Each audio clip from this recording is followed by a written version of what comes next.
Welcome to the very first video in a series called Reformed Theological Doctrines.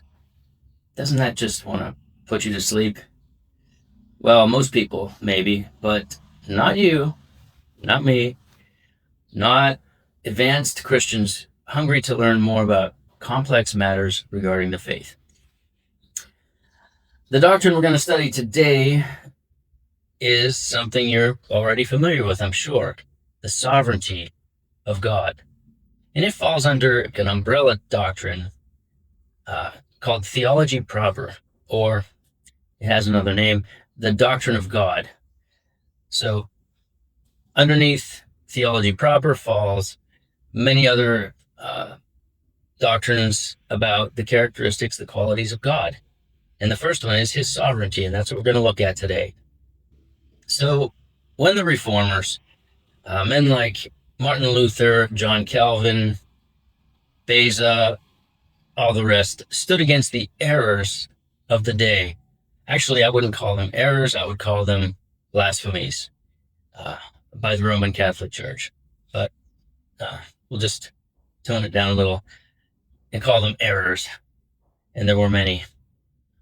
When they stood against these errors, they didn't just argue over minor issues. They were standing for the heart of Christianity itself. And one of the central truths that they recovered from the writings of the early Christians, and that they had brought back from the dominant Roman Catholic Church, was that God is sovereign. And you might think, yeah, I mean, who doesn't know that? What a stupid thing to say, because everyone knows God's sovereign. Well, no, not everyone. And not back then. Back in the 1500s, who else claimed to be sovereign? The Pope. And the Pope also said that Mary was sovereign, equal with Jesus. They can both save you. So it wasn't just God's sovereignty alone. It was others as well. So God's sovereignty, what does it actually mean? It means that he is the supreme ruler over everything, not just spiritual things, but also physical things like the universe, the planets, the earth, everything. And nothing happens by accident. Nothing happens outside of God's will. And certainly nothing happens that God hasn't already either directly caused or in his sovereignty allowed for his own purposes. And most of the time we don't know what those purposes are. So this idea of this doctrine of the sovereignty of God at that time was a rebellious and even blasphemous idea back in 1517. When Luther posted his 95 Theses on the church door at Wittenberg, Germany. Yes, God was sovereign, but like I said, Mary, the human mother of Jesus, she also shared a little of that sovereignty back then. In the minds of the common folk who were grossly misled by the Catholic Church, and in the minds of the actual Catholic Church, Mary was also sovereign. She shared a little sovereignty with God in their imagination. So thank God for the Reformers. And also thank God for Reformed theology that continues today and is growing by leaps and bounds. Because without Reformed theology, what you have is, you can make a pie graph of it. It's like, within Christianity, you've got a great big huge chunk of the pie is the Roman Catholicism. Another huge chunk of the pie is charismania, and the third huge chunk of the pie, I think, is these regular denominations that we know and we've grown up with, but they've been infiltrated by liberalism terribly, so much to the point where you get, and you've seen the videos, you get these lesbian preachers, with a rainbow flag behind them and a cross, and they're trying to blend Christianity in with LGBTQ, ABC, XYZ. It's nuts. I know. But there have been, rest assured, there have been crazier periods in history. And I'm making the comparison between the days of Luther, when the message of the gospel and of God's sovereignty was just as jumbled as it is today. But we do have, faithful ministries, two of which have been instrumental in my life since about 2013. That's Grace to You. That's John MacArthur out in California. And Ligonier Ministries also. Ligonier from Ligonier, Pennsylvania. And they moved down to Orlando, Sanford, Florida. Founded by R.C. Sproul. Thank God for those guys, because I wouldn't know anything about the truth if it weren't for them. So, the sovereignty of God is still at the core of our understanding of who God is. Because if God is not in control, think about it, how can he be God? Impossible, right? R.C. once said, and I'm quoting him here, if there is one single molecule in this universe running around loose, totally free of God's sovereignty, then we have no guarantee that a single promise of God will ever be fulfilled. That's the weight of this doctrine. Think about that, with his quote, and how we kind of hear the phrase, the sovereignty of God or divine sovereignty, and we kind of dismiss it like, yeah, I know, he God's sovereign, everybody knows. Well, if you really think about it, it's really heavy. It's really meaningful. It's not just an abstract theological theory or debate. It's actually it's the solid ground of Christianity. So, what does the Bible say about divine sovereignty, the sovereignty of God? Let's look at Psalm 115, verse 3. And it says, "Our God is in the heavens. He does all that he pleases." Not some of what he pleases, not he's only allowed to do a little bit, he's only able to do a little bit. No. Or he does a little bit and we do the rest with our free will. No, that's not what it says. It's not what the Bible says. He does all that he pleases. It's not vague. That is an absolute. God's will is never frustrated. He doesn't try and then fail sometimes like we do. Trial and error, right? Man, I screwed up again, I'll just try again. No, that's what we do. That's not what God does. He doesn't hope for something and then suddenly get surprised by what actually turns out. Like, oh my gosh, I couldn't imagine this would happen. No, whatever God intends to happen happens. It will happen every single time. Daniel 4:35 says, "He does according to his will among the host of heaven and among the inhabitants of the earth, and none can stay his hand or say to him, 'What have you done?'" Okay? In other words, no one can stop God, and it's probably not a good idea to even question him. A lesson which Job learned the hard way. And I think it's something that we do too. We question God all the time. I question God all the time. God, why are you? Why do you allow this man in the last administration in the Oval Office in America to open up the southern border and let criminals in? First time in history. Why? Why are you doing this? Why are you flooding Europe with these crazy Muslims that go around with knives and butcher little children and do heinous things? Why do you allow this? Well, again, he doesn't have to reveal his will to us, and often doesn't. But if you read if you read the Old Testament, which not many people do, they skip over most of the Bible and go right into the New Testament. If you read not just the major prophets, not just Isaiah, Jeremiah, Ezekiel, but even the minor prophets, almost every single one, with the exception of maybe two,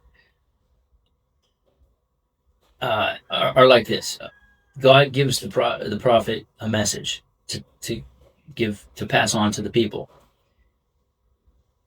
Basically, the message is always, "Hey, Israel, you're screwing up. You're worshiping false gods. You're like a prostitute. Come on, you belong to me. I am your husband, and you're like a prostitute. You're like a unfaithful wife." And I think if you look at those examples in the Old Testament of what God says about Israel's idolatrous and rebellious behavior and sinful behavior, I think you can pretty much extrapolate that and put that on American society, Canadian, Australian, European, where Christianity had thrived throughout the centuries, and see the comparison, see the similarities. You might have the reason our southern border was wide open before Trump shut it is directly a consequence of our behavior and our turning our back on God. So, once again, we come up against this idea of divine sovereignty, the sovereignty of God, and we like to think that we're sovereign. Most people think, I'm the captain of my ship. I'm going to go out there today. I'm going to take the bull by the horns, and I'm going to run my life the way I see fit, the way I want it done. But all it takes to crush that illusion is the occasional natural disaster, a hurricane, a flood, your house gets wiped away, whatever, okay? Or even something smaller, a little car accident, a fender bender, little car accident. You come home and you realize, oh, maybe I'm not in charge of my life. That's divine sovereignty. So when you believe in divine sovereignty, also, you stop believing in luck. You save that for Las Vegas. Actually, luck doesn't even happen there. Coincidence, you can throw that out the window as well.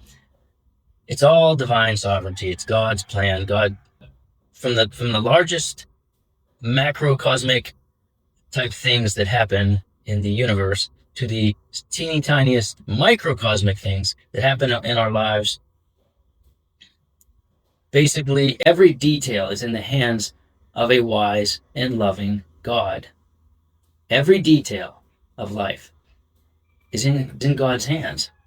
Reformers lived with that kind of confidence.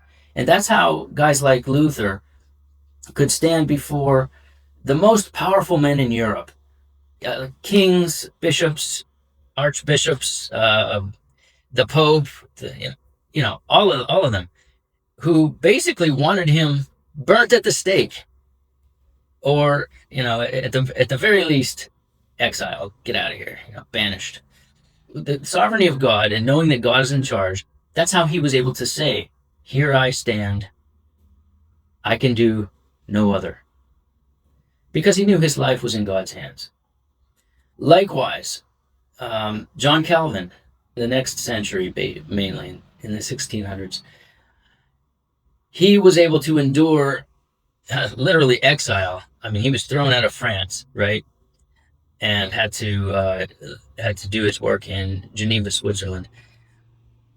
Not only that, of course, he faced lots of opposition. He faced personal sickness. He believed that nothing touched him unless God allowed it. How about that for a thought? Nothing can touch you unless God allows it. God's sovereignty doesn't just mean that he is in control of the big picture of life on earth. It also means he's sovereign in salvation. This is where Reformed theology draws a hard line in the sand because Scripture teaches that God chooses people and not the other way around. We don't choose God, He chooses us. If you want proof, read what Paul said in Romans 9. Maybe you've read it before and just glossed over it and didn't really meditate on it and catch the deeper, the full meaning of Romans 9. He literally says God chooses people, right? So that smacks in the face of free will. It really does. Ephesians 1:4-5 says, He chose us in Him before the foundation of the world. He predestined us for adoption to Himself as sons through Jesus Christ, according to the purpose of His will. That's divine sovereignty. God does not react to our choices, our free will that we think we have. God reacting to our choices, it's a popular idea. It's a very popular idea, and many churches teach it. And it's a likable idea. We want to think we're in charge, but it's a ridiculous idea if you believe the Bible. If you think otherwise, you either don't read the Bible or you don't believe the Bible. But divine sovereignty does raise a lot of questions. And if God is sovereign, why is there evil? Why does evil exist? Why do bad things happen? It makes us wonder. It makes us wonder about a lot of things. However, the Bible never says that God is the author of sin or the originator of sin. It does say that He is sovereign over it, though. He allows it for purposes that are often hidden from us, but ultimately are for His own glory and for our own good. Think about Joseph in Genesis. His brothers literally sold him into slavery and made their father Jacob believe that he was dead. And that's evil. And in Genesis 50, Joseph spells out the truth. He says to his brothers, "You meant evil against me, but God meant it for good." God didn't just use their evil after the fact. No. He sovereignly planned to use their sin as part of His saving purpose. And in that case, He literally saved the 12 tribes of Israel, because had his brothers not sold Joseph into slavery, had he not gone to Egypt, had he not climbed the ladder and become second in charge to Pharaoh, there was a famine and his 11 brothers would have perished, and there would be no 12 tribes of Israel. There would be one tribe of Israel, the tribe of Joseph. That's it. Somebody I've listened to, I've learned from for years, John MacArthur, God rest his soul, often pointed out that understanding God's sovereignty does not lead to cold fatalism. Rather, it leads to peace and peace of mind. Because when you know God's in control, you can obey Him without fear of the consequences.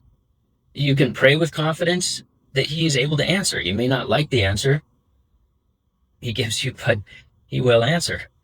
And you can also suffer and have, at the same time, assurance that your trials are not meaningless. That's James 1, right? Count it all joy. God has ordained your suffering for a reason. You may not know what that reason is. Doesn't matter. It's divine sovereignty. I think it was Steve Lawson. And if you've never listened to him, I recommend you do. He's a great preacher. He's part of the Ligonier group. I believe it was Steve Lawson who once said that the sovereignty of God is our soft pillow at night. The truth that lets us sleep when the world feels out of control. So, the sovereignty of God, it's not arbitrary. He's not like a dictator who does whatever he wants without any wisdom, without any love. Instead, Everything God decrees flows from his perfect character. And that's why in Theology Proper, the Doctrine of God, we don't study divine sovereignty in isolation from the others. We also study his holiness, his goodness, his justice, his love, everything. All the other doctrines, they're intertwined. When we put them together, we see the beauty of God's rule. He's powerful enough to control everything, but he's also wise enough to know what's best. And he's loving enough to work all things for the good of his people. So how should the doctrine of divine sovereignty change the way we live? First, it should humble us. If God rules over all things, then we don't get to boast about our own strength, our own achievements, because everything we have and everything we are comes from him. That's why Paul said in 1 Corinthians 4:7, "What do you have that you did not receive?" That's why John the Baptist said in John, I think in John chapter 3, no one can have anything unless God gives it. Number two, it should give us courage. We can be brave and we can stand for truth like the Reformers or the Puritans, even when culture opposes us, even if we face persecution, because we know our lives are in God's hands. And third, it should give us comfort. Romans 8:28, we know that for those who love God, all things work together for good, for those who are called according to his purpose. And then they are called, they are chosen, they are justified, they are glorified. And that all things only makes sense if God is sovereign over all things.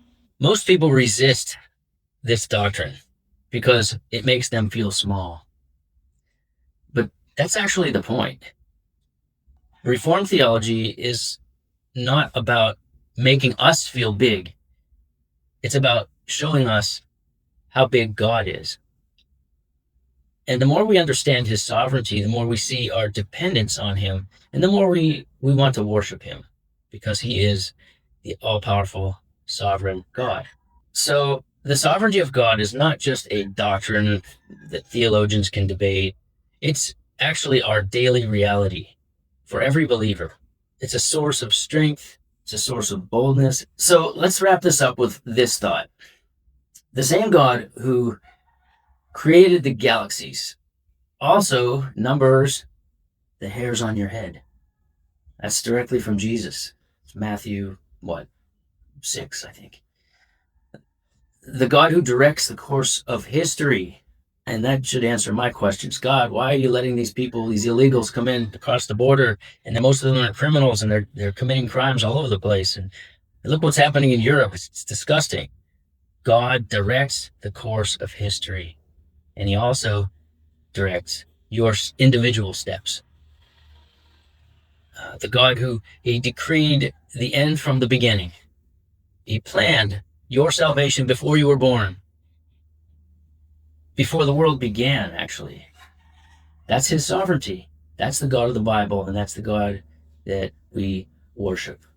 So if this video encouraged you at all, if you liked it, I want to tell you, this is just the first video in a series, once again, on Theology Proper, which is the doctrine of God. There are many sub-doctrines, such as divine sovereignty. Okay, many others we're going to look at.